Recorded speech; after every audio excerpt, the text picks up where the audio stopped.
প্ৰচণ্ড গৰমে দহিছে ৰাজ্য।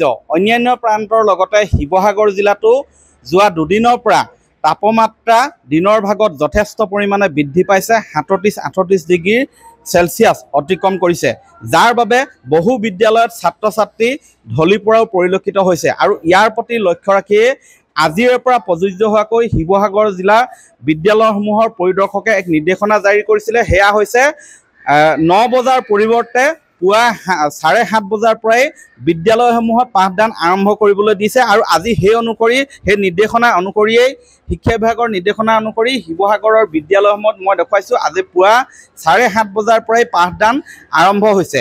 7:30 বজাৰ লগে লগে প্ৰাতঃ সভা তেওঁলোকে অনুষ্ঠিত কৰি বৰ্তমান পাঠদান আৰম্ভ কৰিছে। মই দেখুৱাইছোঁ এনেধৰণেই আজি 9 বজালৈ কোনো ৰৈ থকা নাই, 7:30 বজাতেই পাঠদান আৰম্ভ হৈছে।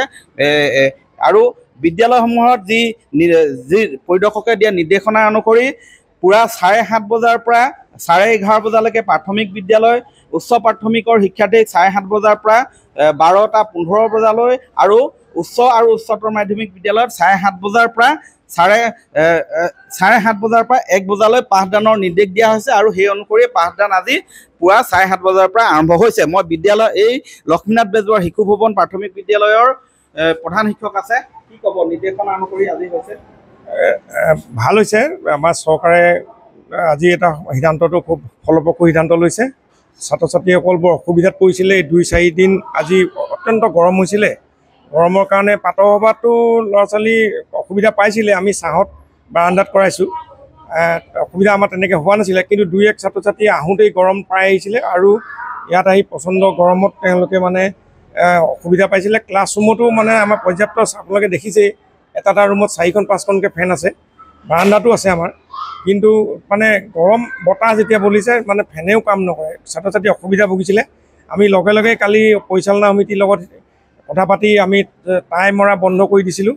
আৰু জোতা মোজা আজিৰ পৰা আমি পিন্ধিবলৈ দিয়া নাই। হাফ পেণ্ট লং পেণ্ট পিন্ধিবলৈ দিছোঁ, হাফ পেণ্ট দিছোঁ, লং পেণ্ট নাই দিয়া। জোতা মোজা বদলি মানে চাৰ্মাৰ চেণ্ডেল দিছোঁ। গতিকে পৰ্যাপ্ত পৰিমাণে আমি বিশুদ্ধ পানী খোৱাৰ ব্যৱস্থা কৰি দিছোঁ। ল'ৰা ছোৱালীবিলাকে লৈও আহিছে।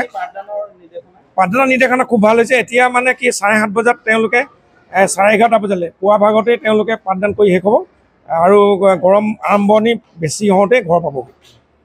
এগৰাকী ছাত্ৰী আছে কণমানি, আজিৰ পৰা সোনকালে পাঠদান হৈছে, কেনেকুৱা লাগিছে, কি ক'বা? চৰকাৰে পদক্ষেপ লোৱাৰ বাবে আমি বহুত ধন্যবাদ দিছোঁ আৰু বহুত ভাল পাইছোঁ। এই ৰাতিপুৱা প্ৰাতঃ সভাত বহুতো ছাত্ৰ ছাত্ৰীয়ে এনেকৈ মূৰ ঘূৰাই পৰা বা বমি কৰা আদি বহুত সমস্যা ভুগিছিল, আৰু পাঠদান কৰি থাকোঁতেও বহুত সমস্যা পাইছিল। এইবাবে চৰকাৰে পদক্ষেপ লোৱাৰ বাবে আমি চৰকাৰৰ আদৰণি জনাইছোঁ। ইয়াকে কৈ মই চমু মন্তব্য সামৰিছোঁ। আৰু এই যি নিৰ্দেশনা তেতিয়ালৈকে থাকিব, গৰম যেতিয়ালৈকে হয় আমি পৰিচালনা মিলত বহি থাকিম। ছাৰেও আমাক DO ছাৰে মহোদয় IS ছাৰে আমাক নিৰ্দেশনা দিছে। ভাবিলোঁ ফোন কৰি কৈছে যে গৰমৰ প্ৰতি আপোনালোকে পৰিৱেশটো চাই ল'ব, আলোচনা কৰি প্ৰাতঃ সভাও আপোনালোকে ছাঁহত বা বাৰান্দাত এনেকৈ কৰিবলৈ নিৰ্দেশনা দিছে। ভাবিলোঁ কৈছে, আৰু তেওঁলোক নিজেও আহে আমাৰ বিদ্যালয় এইবিলাক পৰিদৰ্শন কৰি থাকে। আমি সেইকাৰণে পৰৱৰ্তী ধাৰ্য হ'ব। যেতিয়াই গৰমৰ প্ৰকোপ কমিব, তাপমাত্ৰা ক্ৰমান্বয়ে হ্ৰাস হ'বগৈ, সেই তেতিয়াই পুনৰ পৰৱৰ্তী নিৰ্দেশ দিব আচলতে। আৰু সেই নিৰ্দেশনা অনুসৰি পুনৰ 9 বজালৈ নিয়া হ'ব পাঠদানৰ সময়সূচী। বৰ্তমান এই গৰমৰ কেইদিন বা কেইমাহ এনেধৰণেই পুৱা 7:30 বজাৰ পৰাই শিৱসাগৰ জিলাৰ বিদ্যালয়সমূহত পাঠদান আজিৰ পৰা আৰম্ভ হৈছে। আপুনি বিচৰা বাতৰি পাব কেৱল নিউজ 18 এপত। নিউজ 18 এপ ডাউনলোড কৰিবলৈ স্কেন কৰক এই QR কোড। গুগল প্লে ষ্টৰতো পাব এই নিউজ 18 এপ।